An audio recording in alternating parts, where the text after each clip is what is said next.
जय हिंद दोस्तों, आज हम आपके लिए एक बेहद बड़ी खबर लेकर आए हैं। 8th पे कमीशन को लेकर इस समय की सबसे बड़ी खबर। 18,000 वाली सैलरी हो जाएगी 44,280। नए फिटमेंट फैक्टर में कितना बढ़ेगा वेतन, आइए जानते हैं विस्तार से। 8वें वेतन आयोग पर काम शुरू हो चुका है और सबसे बड़ा सवाल यही है कि सैलरी कितनी बढ़ेगी।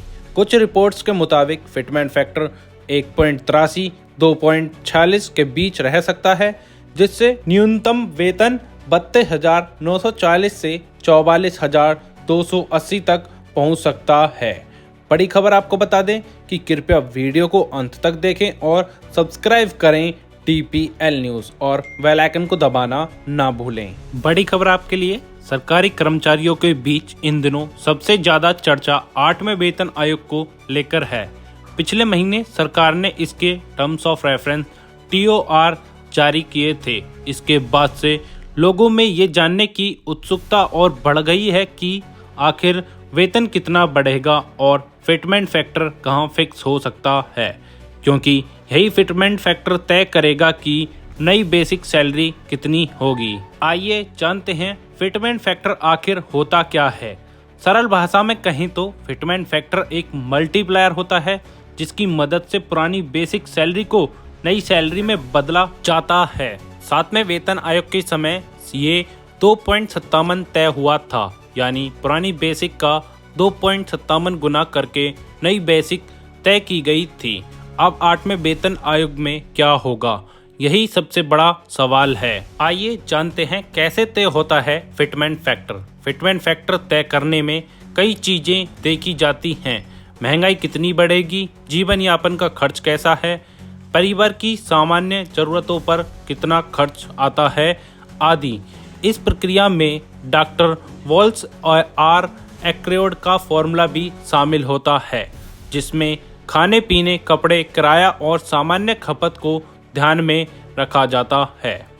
आइए जानते हैं कितना बढ़ेगा फिटमेंट फैक्टर और कितना नहीं। वित्तीय फर्म एम्बिट कैपिटल की रिपोर्ट्स के अनुसार फिटमेंट फैक्टर 1.83 से 2.46 के बीच हो सकता है। अगर ऐसा होता है तो 18,000 रुपए वाली न्यूनतम बेसिक सैलरी ऐसे बढ़ेगी 1.83 पर करीब 32,944 रुपए हो जाएंगे और 2.46 फिटमेंट फैक्टर पर करीब 44,280।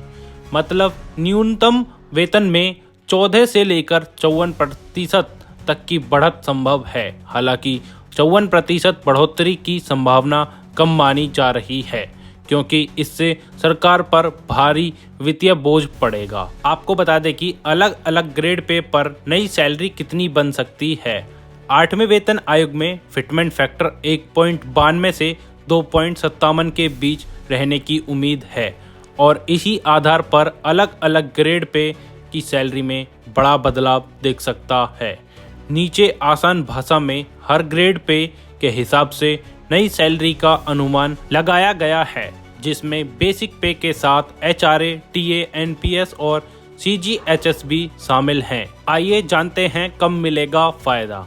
न्यायमूर्ति सेवानिवृत्त रंजना देसाई की अध्यक्षता में बनी 8वीं वेतन आयोग आने वाले 1.5 साल यानी लगभग 18 महीने में के भीतर अपनी रिपोर्ट सौंपने वाली हैं।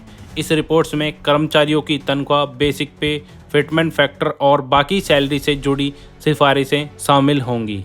उसके बाद कैबिनेट मंजूरी मिलते ही सैलरी, पेंशन और अलाउंस में बदलाव लागू होंगे। लगभग 50 लाख कर्मचारियों और 65 लाख पेंशनर्स को इस बदलाव से फायदा होगा। ऐसी ही डेली अपडेट्स के लिए सब्सक्राइब करें DPL न्यूज़ और बेल आइकन को दबाना ना भूलें, जिससे हमारी अपडेटेड वीडियो सबसे पहले आप तक पहुंचे।